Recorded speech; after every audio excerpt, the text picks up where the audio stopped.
Hi, I'm Carrie Klaus with Element Yoga and Ayurvedic Wellness in New Albany, Indiana. And today I'm going to share with you an Ayurvedic yoga class.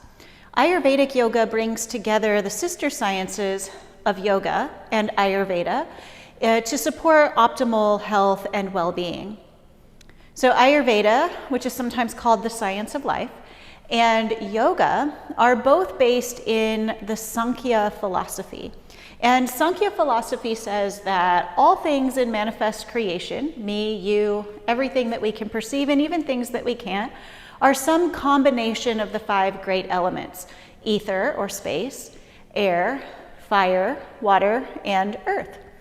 And in Ayurveda, these elements are combined and exhibit specific qualities like hot versus cold, heavy versus light, liquid or unctuous, oily versus dry, and so on.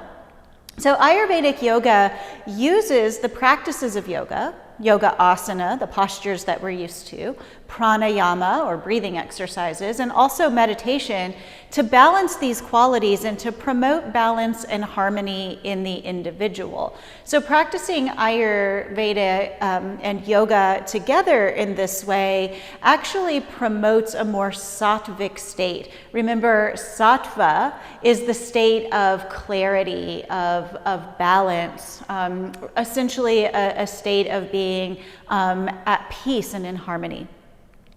So in Ayurveda, late winter and spring are considered what we call Kapha season. Kapha is a combination of the water element and the earth element.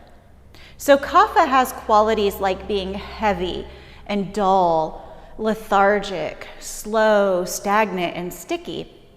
And these qualities accumulate both in the environment and also within us during the late winter and the spring.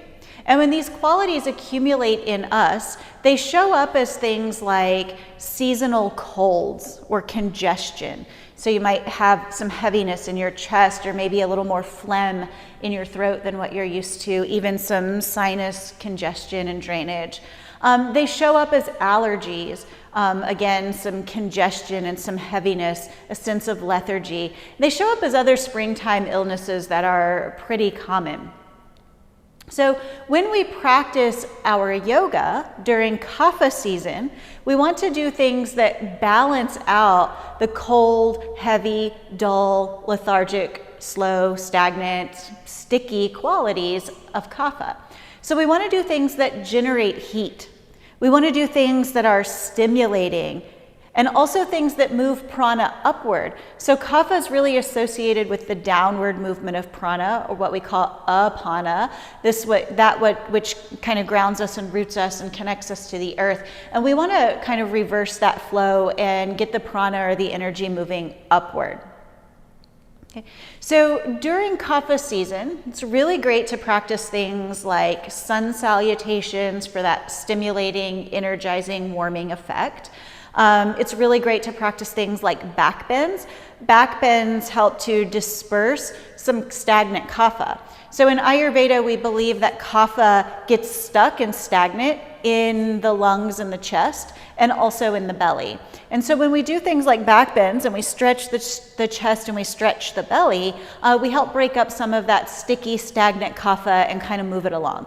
And then inversions are also an important part of a practice in the late winter and spring, a Kapha balancing practice, to help start moving that prana or energy upward and to promote a sense of lightness. So we'll be including all of those things in our practice today, and I'll give plenty of options so that so that the practice is accessible for everyone. Okay. This practice is best done in the morning, specifically between 6 a.m. and 10 a.m., which is considered the Kapha time of day, because it can be quite energizing. You could also use this later in the day, in the afternoon, if you do start to feel a little bit dull or lethargic. But it's important to note that later in the day, in the late afternoon, is considered the Vata time of day, which has different qualities and different characteristics. and may need a different type of yoga practice. So this might actually be too stimulating for that late afternoon. And then of course we want to avoid anything that is overstimulating later in the evening between the hours of 6 and 10, because we want to be preparing ourselves for bed. So this practice is best done in the morning between the hours of 6 and 10. And we're going to start in a sort of unconventional way. We're going to start with a movement that one of my teachers from Asheville calls the tiger and the butterfly, and it's a very stimulating movement. So you'll want to clear off some space on your mat. If you have props available, a couple of blocks might be handy when we do lunges later, and then a blanket for putting some cushion underneath of your knees when we're down on our hands and knees, and also something to sit on so you can raise your seat and sit comfortably. Okay. So to get started in the tiger and the butterfly, we're going to take the feet just a little bit wider than hip width. So your heels will be just outside the width of your hip joints. And we want to loosen up a little bit, so you can bounce the knees, you can roll the shoulders, you can shake out your arms and shake out your legs. And in the tiger and the butterfly, we want to make sure that the arms are really soft and relaxed. So we don't want this to be a robotic type movement. We're going to keep the knees a little bit loose and bouncy, and then we're going to make some rotations to the left and to the right. And as we rotate left and right, the arms are just going to swing loosely around and give us a little love tap in the front and the back. We're going to add some breath to this movement as well. We're going to add a deep and forceful inhale when we twist towards the left, and a deep and forceful exhale when we twist towards the right. Okay. So we'll get started here, taking a deep breath in, roll the shoulders back, try to get loose. When you exhale, twist to the left and breathe out hard, and then a deep breath in to the right. Back and forth.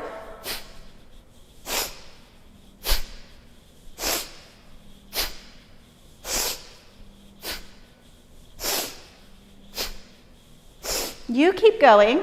You can alternate bending your knees as you twist from side to side. Make sure you let your arms just kind of fly out as you twist. Come around and give you a gentle love tap in the front and a gentle love tap in the back, and link the movements with your deep breathing. So this deep breath that we're using is sometimes called Bhastrika. Bhastrika means the bellows breath, so you can think of it like a bellows that fans a fire. There's a little forceful suction of air in, and then a forceful release of air out.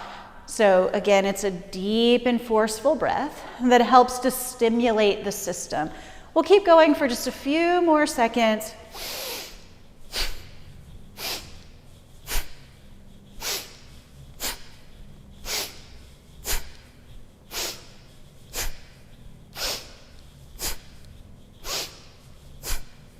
Do one more rotation to the left and to the right, and then start to slow down, come back to center.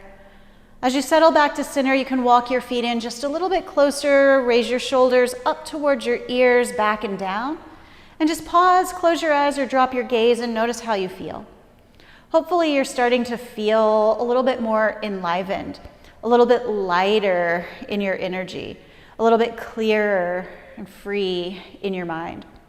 We're going to continue with a few more sort of unconventional movements. This next one I call the breath of joy, and we're also going to use that forceful inhale and exhale as we move. Before we get started, I want to show you two different options for this, because I want to be mindful of anything that you might have going on with your spine. So if you have osteoporosis or osteopenia, if you have any issues with bone density or bone loss, or if you have any bulging or herniated spinal discs, we want to be mindful to keep the spine more erect and more engaged. So we don't want to do any deep rounding. Okay, so we're not going to really round very deeply in this next posture, but we're going to fold forward rather quickly. So when we're kind of folding forward in this quick fashion, a little bit not so mindful, I might want to say, then we can kind of over-flex the spine. And over-flexion can sometimes be problematic if you have any bone loss in your spine or if you have any issues with your discs. So first I'm going to show you an upright version of the breath of joy. We're going to inhale when we reach our arms up and exhale every time we bring the arms down. So the movement pattern looks like this. It's reaching up, and then swinging the arms down and back, reaching up, and then pulling the arms back, bent at the elbows. So it's up, back, up, bent, up, back, up, bent. If your spine is healthy, if you don't have any bone loss or you don't have any disc issues, we're going to add a forward fold. So the forward folding version will look like this. Up, as you swing your arms back, you're going to fold forward. Swing up and reach up, and then stay standing, bend the elbows. Reach up. As you reach back, fold forward. Reach up, and then exhale and bend the elbows. So the inhales happen when we reach up. The exhales happen when we lower the arms. We'll get started together. I'm going to start in the upright version just to get the breath going, and then I'll add the forward fold for those of you that are practicing with the forward fold. So let's take a deep breath in through the nose and a slow breath out just to get started. And then back with that forceful breath, raise your arms, breathe in. Lower your arms, reach behind you, breathe out. Breathe in, raise your arms. Then bend your elbows, pull your arms back. Inhale, reach up. Exhale, arms back. Inhale, reach up. Exhale, bend. Inhale, up. Exhale, swing the arms back. Inhale, reach up. Exhale, bend. Now you can add the forward fold, reach up. Exhale, swing the arms back and fold. Inhale, swing the arms up and stand. Exhale, pull back. Inhale, reach. Exhale, arms back. Inhale, stand. Exhale, pull back. Add the breath.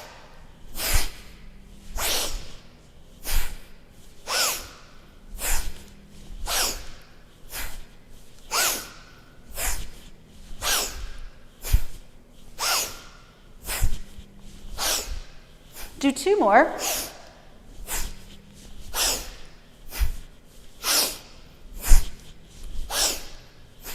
Reach up, and then lower the arms down to the sides in Tadasana, the mountain pose. Just pause here, breathe, and again, notice the quality of your experience. Notice how these movements are more stimulating and more energizing. They start to kind of get the blood flowing.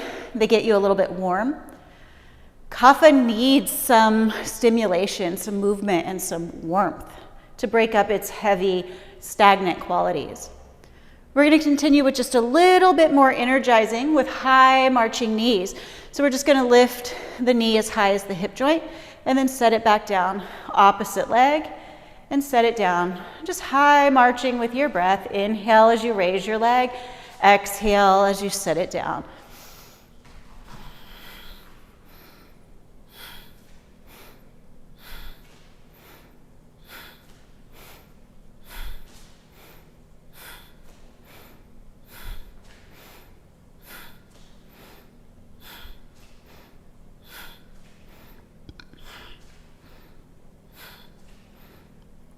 Do one more big march with each leg.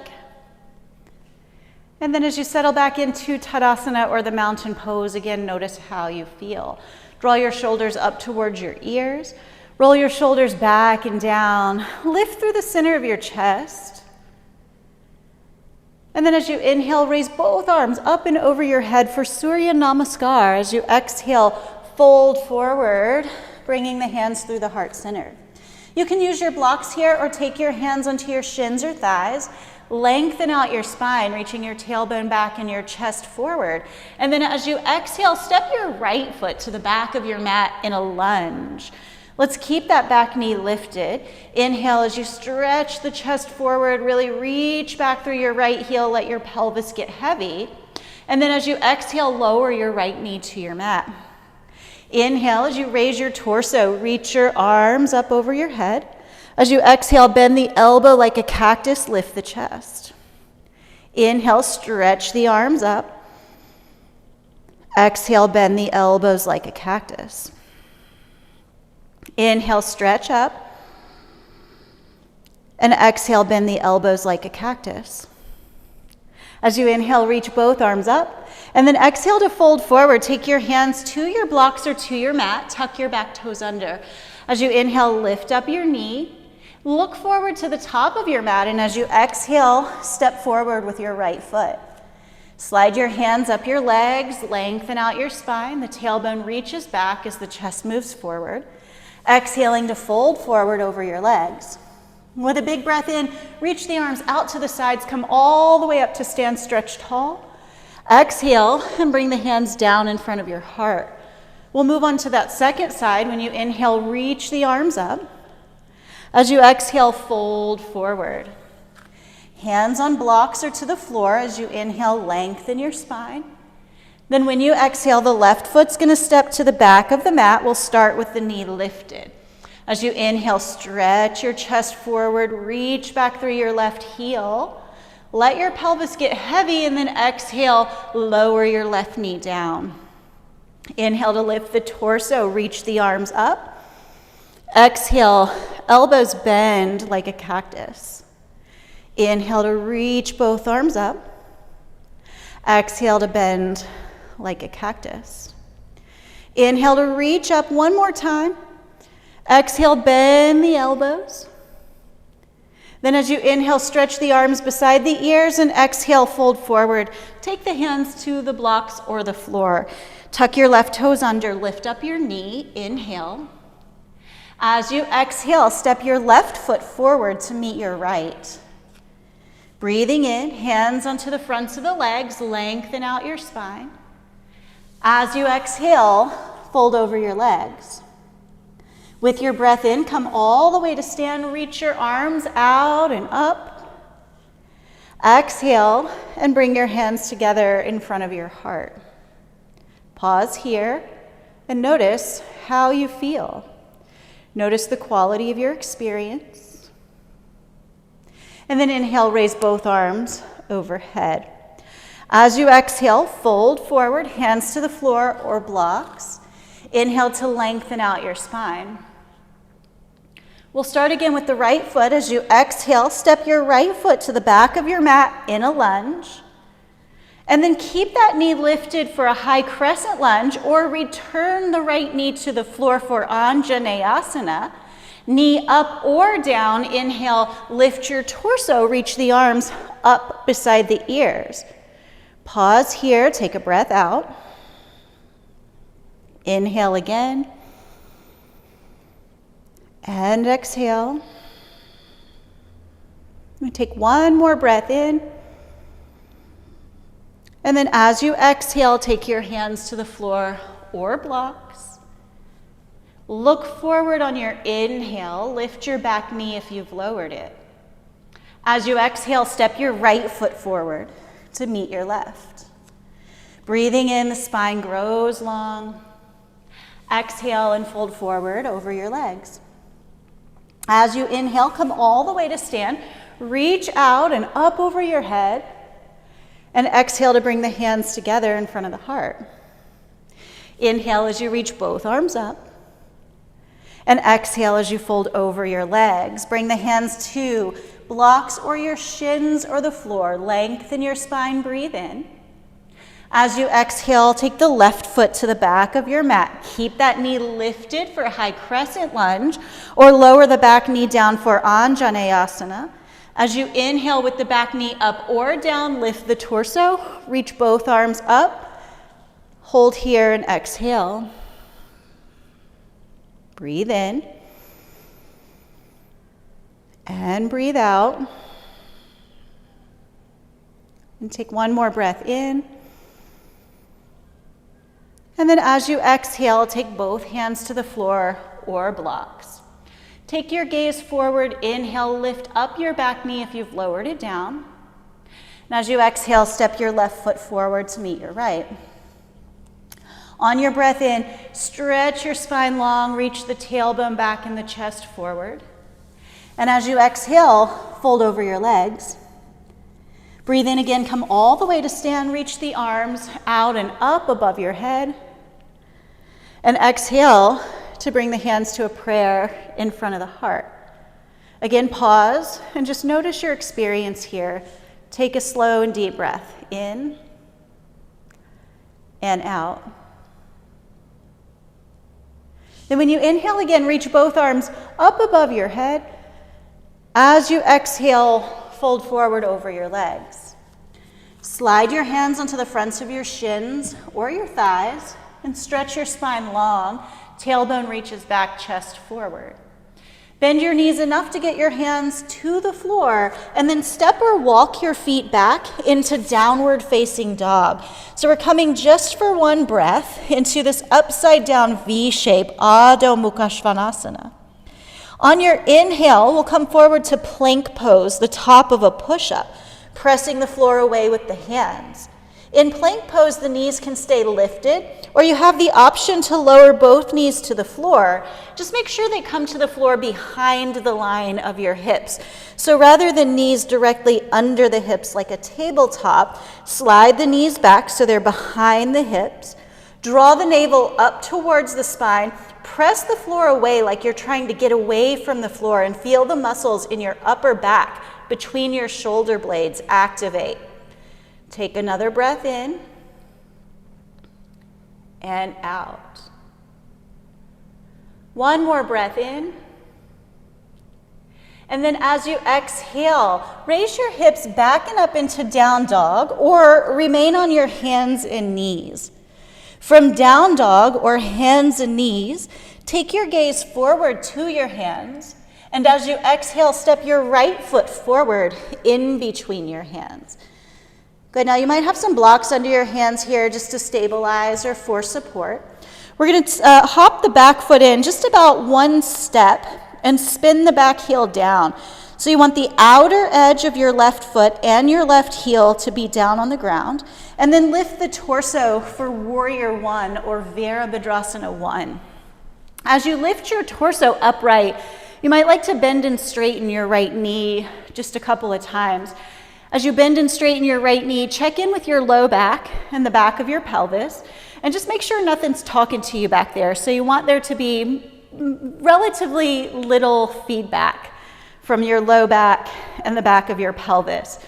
If you feel any kind of twingy sensations back there, you can walk your right foot to the right side of your mat just a little, and wiggle your left foot towards the left side of your mat just a little. That should give you enough space to comfortably square your pelvis. Once you don't feel that feedback in your low back anymore, keep the right knee bent, and then raise the arms up beside the ears. Take a breath in. As you exhale, float your hands down behind your back. Here you can make each hand into a fist and press those fists on either side of your sacrum. So you're down on the back part of your pelvis. One hand or one fist on either side of that triangular shaped bone in the middle, and squeeze your elbows towards each other like you're trying to hide them behind your back. As you squeeze your elbows in, notice that your chest wants to curl up towards the ceiling. See if you can keep the center of your breastbone lifted, but pull your rib cage slightly in and down. So it's more like you're lengthening the spine straight up through its axis, rather than extending the spine or moving towards a back bend. Take another breath in and out. And then release the hands from behind the back. Raise the arms up beside the ears. Inhale. And as you exhale, fold forward over your right leg. You can use a block, 2 blocks, or take your hands to the floor. And then keep your gaze forward so your spine stays long. Shift more weight into your right leg and lift your left leg in a variation of Warrior 3 or Virabhadrasana 3.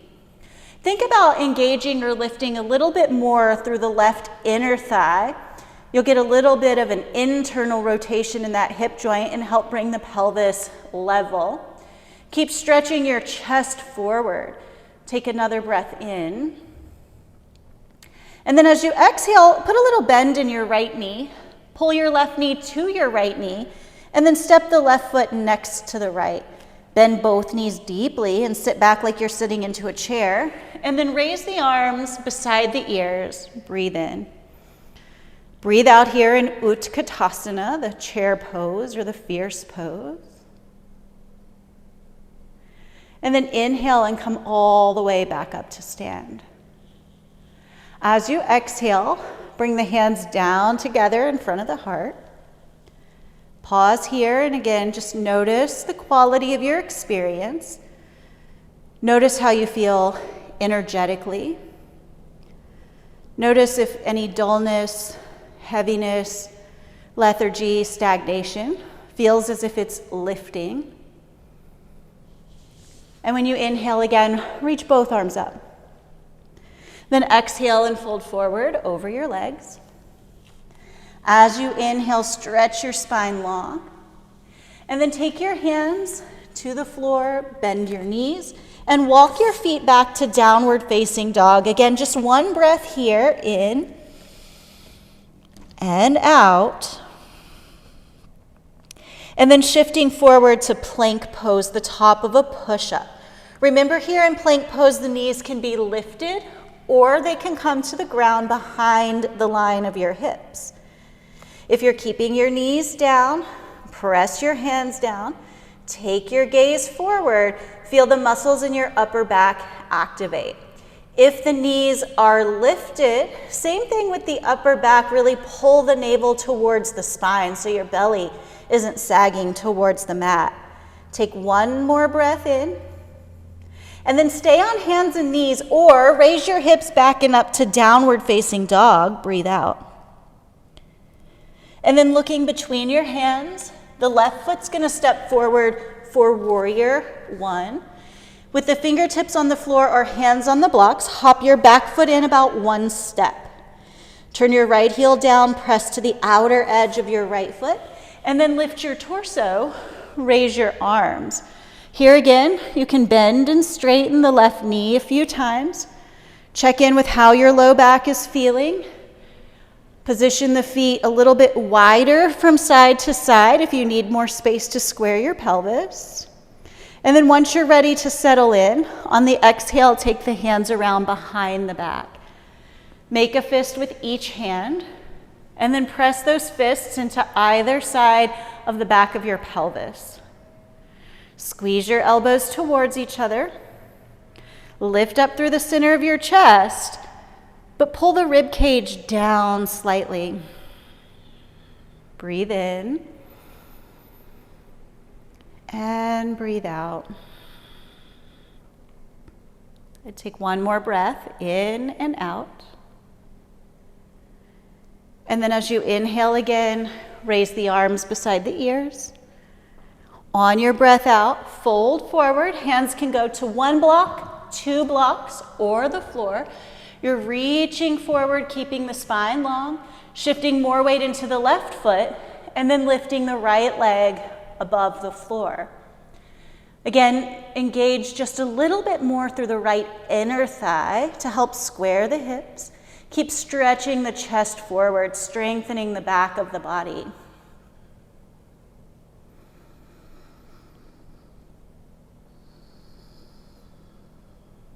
And take one more breath in. Then put a slight bend in your left knee. Bring the right knee to meet the left knee, and then lower the right foot down to the mat. As you inhale, lengthen out your spine. Then on your breath out, bend your knees for Utkatasana. Sit your hips back as if you're sitting in a chair. On your inhale, lift your torso, raise your arms. This time as you exhale, fold over your legs. Breathe in, lift the torso halfway, stretch the spine. And then you can use blocks or just take your hands to the floor. Step your right knee back and then your left knee back. And then we're going to move those blocks out of the way. We're going to come down onto our bellies. So if you're on a hard floor or you have a thinner mat, sometimes it can be nice to spread out a thin blanket underneath of the front of your pubic bone. So you can just spread that blanket out on your mat if you're using one or if you have one. And then come to lie down on your belly with your elbows underneath of your shoulders. Now you can decide if you like your forearms to be parallel to each other, spinning your palms down towards the floor, or if you like to interlace your fingers into a fist. Okay. Choose whichever arm variation you prefer. And then press your elbows down and pull back slightly to lift your chest.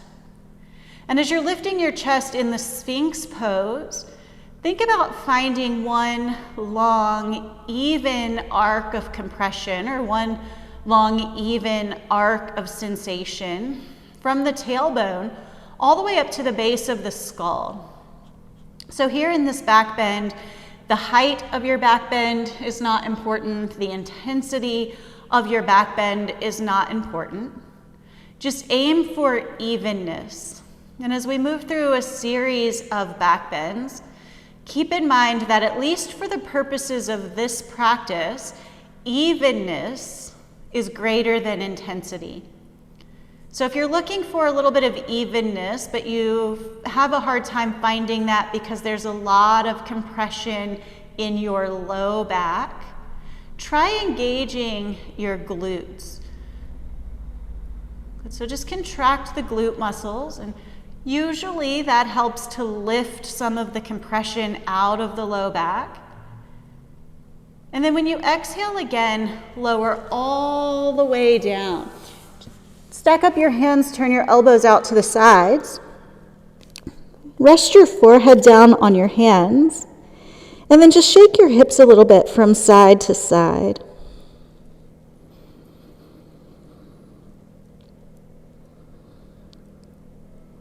Moving next to Shalabhasana, take the arms down along the sides, palms down, rest the forehead.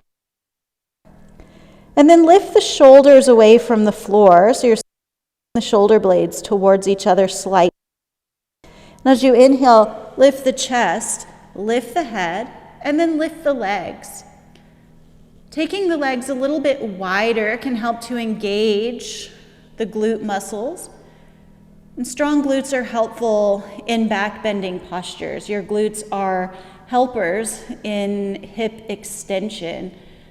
So giving a little bit of extra strengthening opportunity to the glutes by taking the legs slightly wider can be helpful and beneficial in practicing back bending postures. Take one more breath in, and then lower all the way down.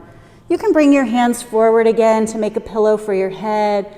You could keep your arms at your sides and just lower your head, turning a cheek to one side or the other. Just find a comfortable place to rest. And again, give your hips just a little shake from side to side.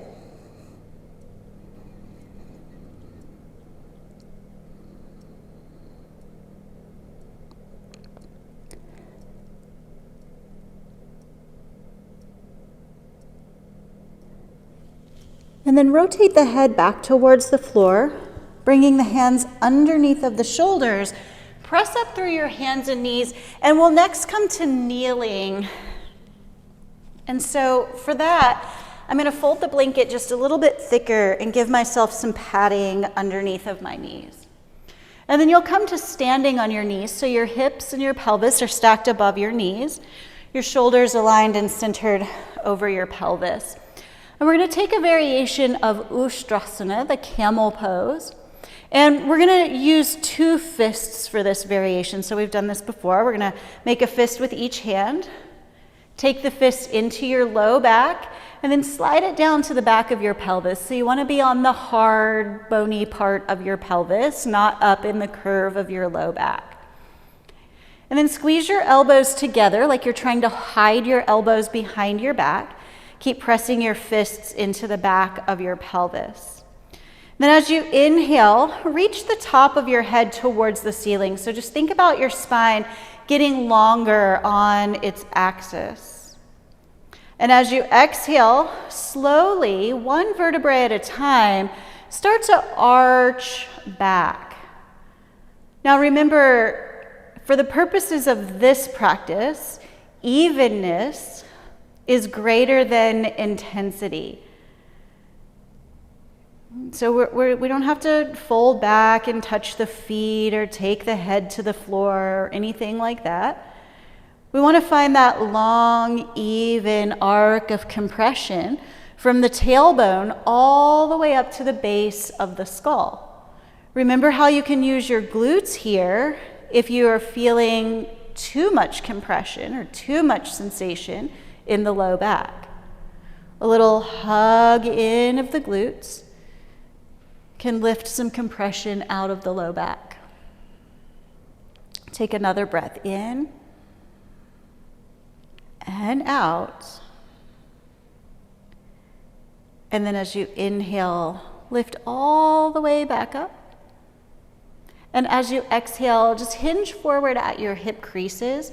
Take your hands to the floor so you are in a tabletop position. And just wag your hips a little bit from side to side to release your low back. From here, you'll want to have either one block or a blanket that you can fold up just to give you a little bit of a lift under your pelvis. So if you're using a block, you can just take this blanket off your mat and move it off to the side. If you're using the blanket, you can fold that up so that you have a blanket fold that's a couple of inches tall. Then we're going to come to reclining on the back. So if you have a block, take that with you and lower all the way down onto your back.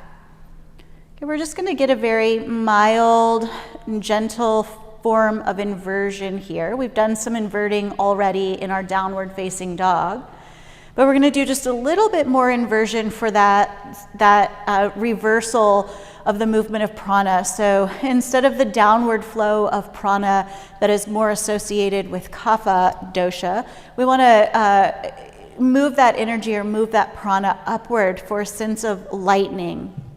So you want to have your block handy. Press your feet down into your mat, lift your hips. Slide your block underneath the back of your pelvis and then lower your hips back down onto the block. So you'll be in a supported version of the bridge pose to get started. You can place the block or the folded up blanket at any level that feels good for you.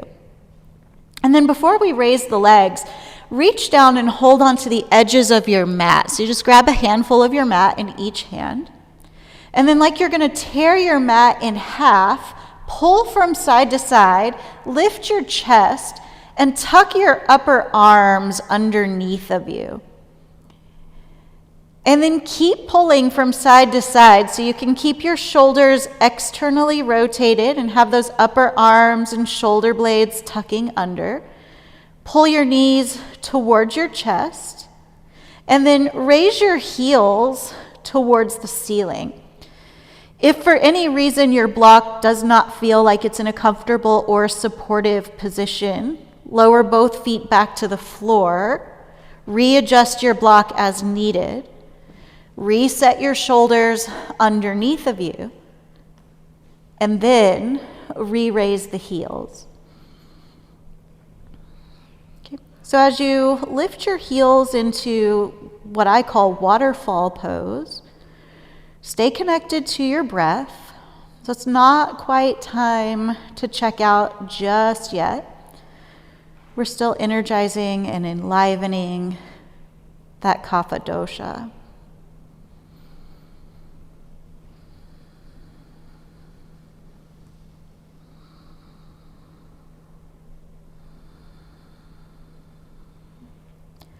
Let's take one more breath in and out here.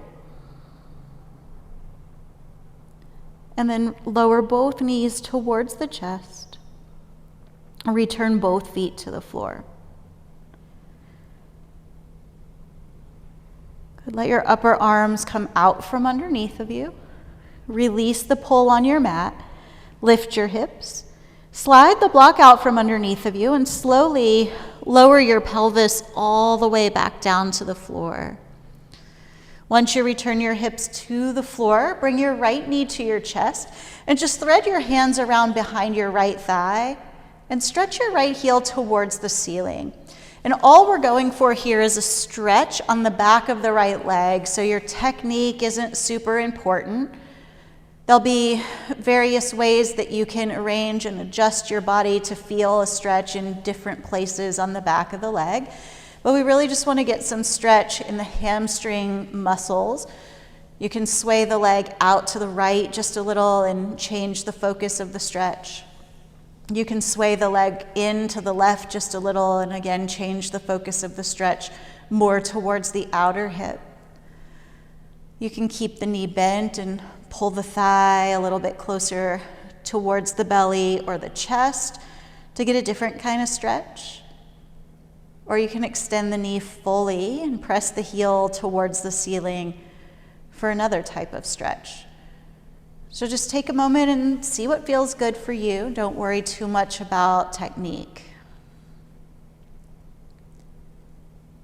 And then bend the right knee to the chest and return the foot to the floor. Bring the left knee in, thread the hands behind the left thigh. Stretch the left heel up towards the ceiling. And then again, take a moment just to explore all of the various ways that you can stretch the hamstring muscles in the left leg. A little sway out to the side shifts the focus of the stretch more towards the internal rail of the hamstrings. A little shift towards the right side will target those outer hamstring muscles a little bit more. If you feel a big pull behind the knee, sometimes bending the knee can soften where the hamstring muscles are attached, and then pull that thigh in closer, and you might get a better stretch in the belly of the muscle. Maybe it works best if you have the knee fully extended. So just explore what works best to stretch the back of your left leg. And take one more breath in, and then lower the left knee down towards the chest. And return the left foot to the floor. Reach your left arm all the way up beside your left ear. And then roll over to your left side so that your head comes to rest on your arm like a pillow. Take the right hand to the floor in front of your chest and then slowly press yourself up to seated. And as you come up to seated, take time to set up a comfortable seat. So you could use a block to sit on to help lift your hips a little bit higher than your knees. Or if you have a blanket or blankets, you could use a couple of blankets to lift your hips. And as you're getting set up, you just kind of want to make sure that your pelvis is a little bit higher than your knees. So you can keep raising your seat higher and higher until you get there. This will give your hip flexors an opportunity to kind of relax here in the seat. It'll help tip your pelvis forward slightly and then give you some length in your low back. So once you find a comfortable seat, you can sit with your legs crossed in whatever way you like, or have the soles of your feet together and your knees wide like a butterfly. Let your hands rest in your lap. You can close your eyes all the way, or just soften your gaze down and out to the floor in front of you. Take a deep breath in through your nose, and then a slow breath out, and just for a moment, let your breath start to settle.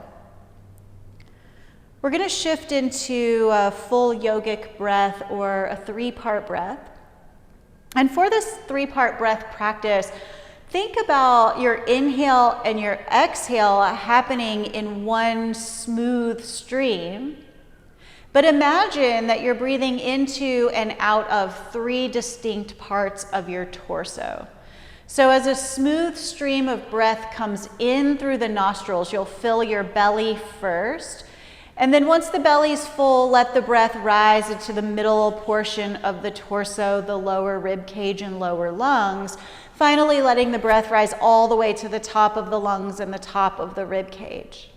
And then as you exhale in one smooth stream, releasing the breath from the top of the rib cage all the way back down to the belly.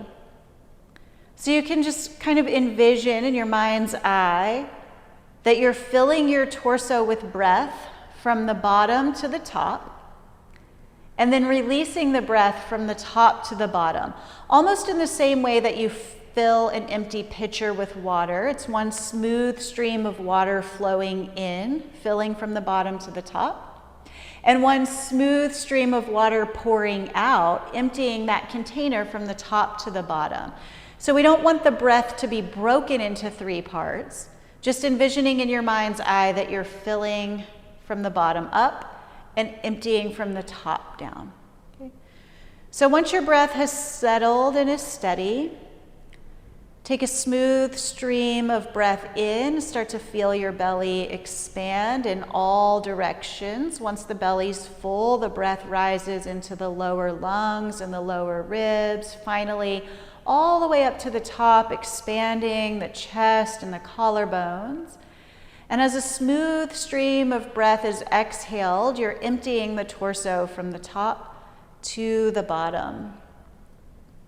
Do just a few more smooth rounds of breath, filling from the bottom to the top. And releasing from the top to the bottom. Filling from the bottom to the top. And releasing from the top to the bottom. Do 2 or 3 more rounds of breath in this way, depending on your own speed.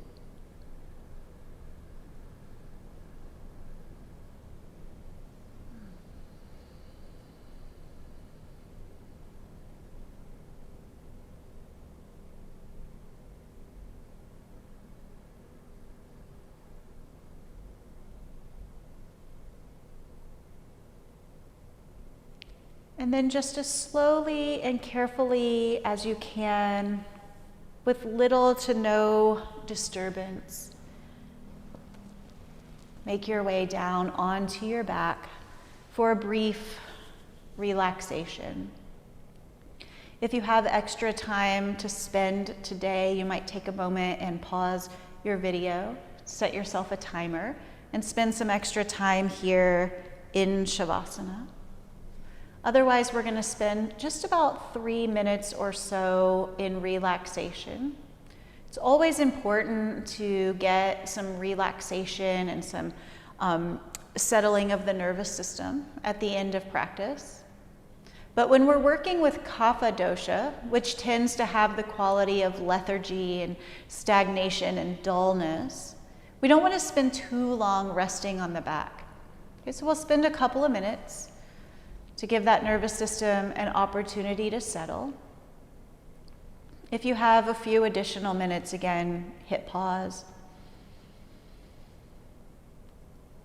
And for the next few minutes, my voice will go quiet. Please feel safe to settle in and relax.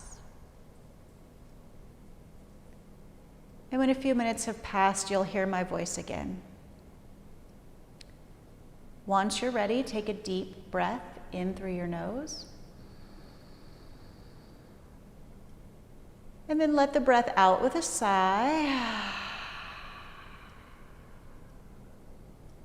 Relax your face, your throat, your shoulders and arms. Soften your belly, your pelvis, hips, legs, and toes.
Feel free to stay here longer if you have the time to do so. if it's time for you to transition into the rest of your day, begin to deepen your breath. Slowly move your fingers and your toes. Make some circular motions with your wrists and with your ankles. Hug your knees in towards your chest. Slowly roll yourself over to your left side and use your hands to press back up to seated. As you come up to a comfortable seat, rest your hands in your lap or folded together in front of your heart. Take a moment to bow the wisdom of your head towards the wisdom of your heart. And just pause here and notice the quality of your experience. I hope that this practice left you feeling lighter, more clear, and enlivened. Thank you so much for practicing with me today. It's been a pleasure. If you'd like to practice more Ayurvedic yoga, I teach at Element Yoga on Monday, Tuesday, Wednesday, and Thursday. You can find us at elementyoga.me, and our schedule is there.